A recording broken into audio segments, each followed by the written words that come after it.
24 گھنٹے کی زندگی میں بھائیو جھوٹ خاص طور پر زندگی سے ہم نکال دیں، جھوٹ نہ بولیں اور ایک کسی کو دھوکہ نہ دیں۔ میرے نبی نے فرمایا میرا امتی ہر گناہ کر سکتا، دو نہیں کر سکتا، ایک جھوٹ کبھی نہیں بولے گا، ایک دھوکہ کبھی نہیں دے گا۔ تم جھوٹ نہ بولیں، دھوکہ نہ دیں، ظلم نہ کریں، زیادتی نہ کریں۔ ظلم و زیادتی سے اللہ کا غضب حرکت میں آ جاتا ہے۔ میرے نبی نے فرمایا من آذا ذمیا فقد آذانی، جس نے کسی غیر مسلم کو بھی دکھ پہنچایا تو اس نے مجھے دکھ پہنچایا، جس نے کسی غیر مسلم کو دکھ پہنچایا اس نے مجھے دکھ پہنچایا۔ میرے نبی نے تو اپنے ساتھ رہنے غیر مسلموں کے ساتھ اتنی رحمت للعالمین کا ثبوت دیا۔ ہم ان کے برتن بھی الگ کرتے، وہ برتن کو ہاتھ لگانے میں کہ دھو، برتن دھو کے لاؤ، اتنی نفرت کا اظہار۔ بھائیو محبت سے رہیں، اپنے کاروبار میں ہو سچ بولو، صحیح تولو، وعدہ خلافی نہ کرو، وعدے سے پھرو مت، کسی کو دھوکہ نہ دو، کسی کو فراڈ نہ کرو۔ بازار کا دین سچائی ہے، صحیح تولنا ہے اور دھوکہ نہ دینا ہے۔ گھر کا دین ماں باپ زندہ ہیں، ان کے پیر دھو لو، ان کی دعائیں لے لو۔ گھر والے ہو اپنی بیوی سے حسن سلوک کرو، گالی دینا، تانے دینا، طنز بولیاں، اپنے گھروں کو آگ نہ لگاؤ۔ ہمارا جوائنٹ فیملی سسٹم ہے، ماں باپ کو اپنا مقام دو، بیوی کو اپنا مقام دو۔ ہمارا سسرالی معاشرہ ظالم ہے، درد سے کہہ رہا ہوں ظالم ہے، ہمارا سسرالی معاشرہ ظالم ہے، چاہے دیندار کہلاتے ہوں، چاہے دنیا دار کہلاتے ہوں، چاہے پڑھے لکھے کہلاتے ہوں، چاہے ان پڑھ کہلاتے ہوں، ظلم ہے۔ میں کہاں سے اس کی تعویل کروں؟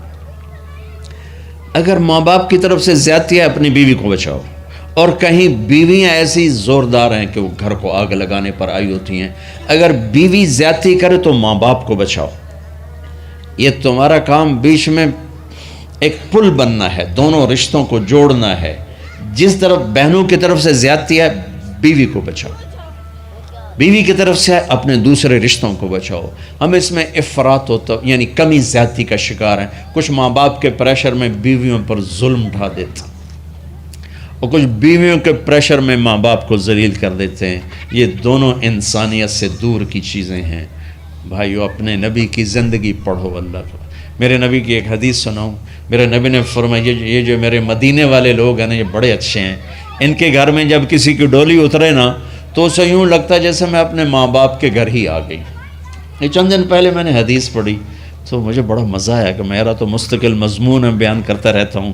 آپ نے فرمایا کہ یہ جو میرے انصار ہیں مدینے والے، ان کے گھر میں کسی کی ڈولی آ جائے تو اسے یوں لگتا ہے جیسے اس کو اپنے ماں باپ اور ساس سسروں میں کوئی فرق ہی نہیں نظر آتا کہ یہ ایسے اچھے اخلاق کے لوگ ہیں۔ چلو اگر یہ نہیں ہو سکتا تو کم از کم یہ نفرت تو نہ ہو، لگائی بجھائی، لڑائی جھگڑے، طلاقوں کی شرح بڑھ چکی ہے صرف زبان کی بدتمیزی پر، صرف زبان کی بدتمیزی پر، صرف زبان کی بدتمیزی پر طلاقوں کی شرح بڑھ چکی۔ بھائیو اپنے اخلاق سے اپنے رشتوں کو جیتو۔ ماں باپ کا دل جیتنا ہے، بہن بھائیوں کا دل جیتنا ہے، اپنی بیوی کا دل جیتنا ہے اچھے اخلاق کے ساتھ۔ بیوی کے ذمہ خاوند کا دل جیتے اچھے اخلاق کے ساتھ، ساس سسر کا دل جیتے اچھے اخلاق کے ساتھ، اپنے بہن بھائیوں کا دل جیتے اچھے اخلاق کے ساتھ۔ میرے رب کی قسم تم چپ رہنا سیکھ لو، عزت تمہارے قدموں میں آ کے گرے گی۔ جواب نہ دو، چپ ہو جاؤ، اللہ عزت تمہارے قدموں پہ لا کے کھڑا کر دے، تمہارے قدموں میں آ کے اللہ عزت کو گرائے گا۔ اولاد کو عزت دو، اولاد کو عزت دو، اولاد کو عزت دو، ان کو ٹائم دو، پھر یہ ساری زندگی تمہارے غلام بنیں گے۔ 3 سال کے بچے کو اسکول میں دھکا دے دیا، آیا تو ٹیوشن والے کے پاس بھیج دیا اور خود اپنے مزے کیے، تو یہ اولاد کبھی تمہاری نہیں ہوگی۔ انہیں ٹائم دو اور اولاد کی خواہشات کا خیال کرو، ان پر ایسے ماں باپ ہونے کی ایسی دھونس مت جماؤ۔ آج کل اولاد نافرمان ہے، آدھا قصور ماں باپ کا ہے، آدھا اولاد کا ہے، کہ یہ وہ شفقت اور وہ محبت اور وہ ٹائم نہیں دیتے، اس سے آگے بات خراب ہو جاتی۔ اور ایک بڑا حساس موضوع ہے، رشتے ناتوں میں اولاد کی رعایت کرو، اپنی اولاد کی پسند ناپسند کا خیال کرو، ان پر مسلط مت کرو۔ اولاد سے کہتا ہوں کورٹ کی شادیاں نہ کرو، عشق معشوقی کی شادیاں نہ کرو، یہ 99.9% ناکام ہو جاتی ہیں۔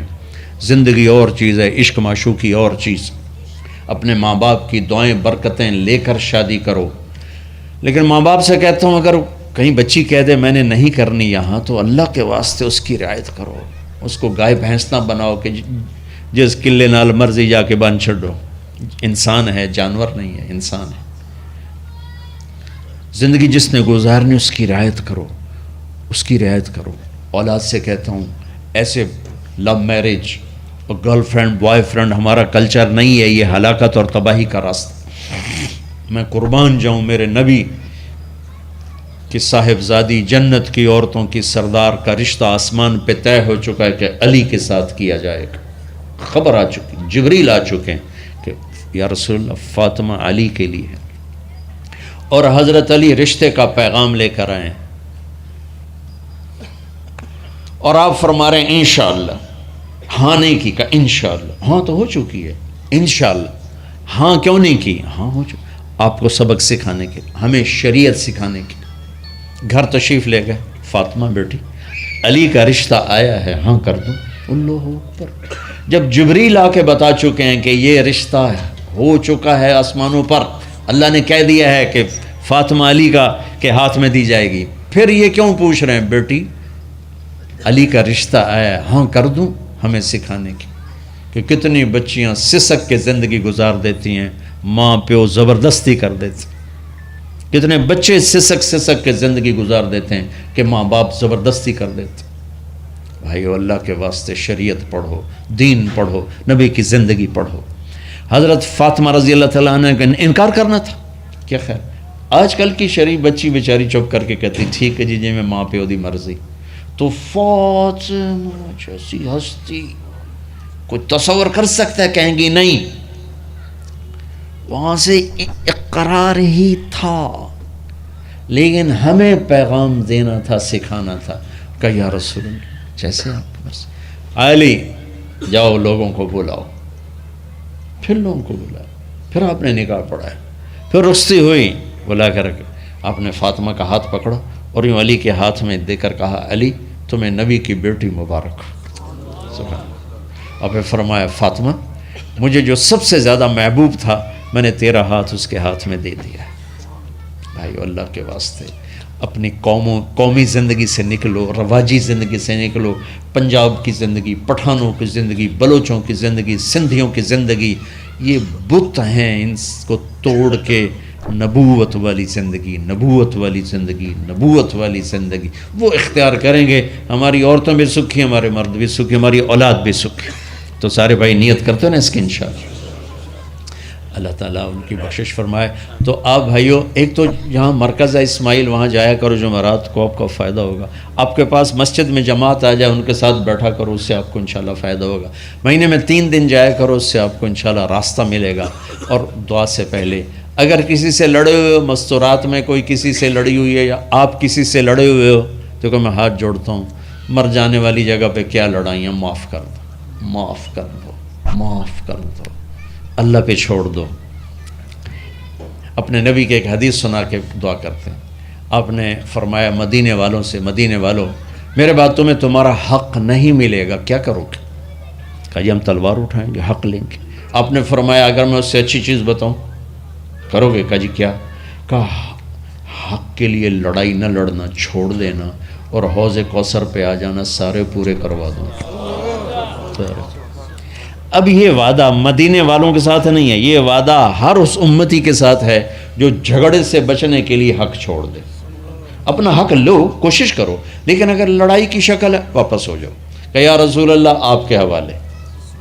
آپ نے مدینے والوں میں ہمیں بھی شامل کیا ہے، جس کا حق مارا جائے اور لڑے نہیں، چھوڑ دے، صبر کر جائے، میرے انتظار کر آنکھیں بند ہونے کا کہ میرا نبی تیرا وکیل ہوگا اور اللہ جج ہوگا، ان ویکھیا فیصلہ کہیں دا ہوندا ہے۔ پھر تم اپنے حبیب کو اپنا وکیل بنا لو۔ اب معاف کر دو، عورتیں بھی معاف کر دیں، آپ بھی معاف کر دیں، گلے لگو، امت بنو، محبت سے رہو کیا 4 دن کی زندگی میں نفرتوں کی آگ بھڑکانا، محبت کے پھول بکھیر کے چلے جاؤ، کیا ظلمتیں پھیلانا، اپنے حصے کی شمع جلا کے چلے جاؤ۔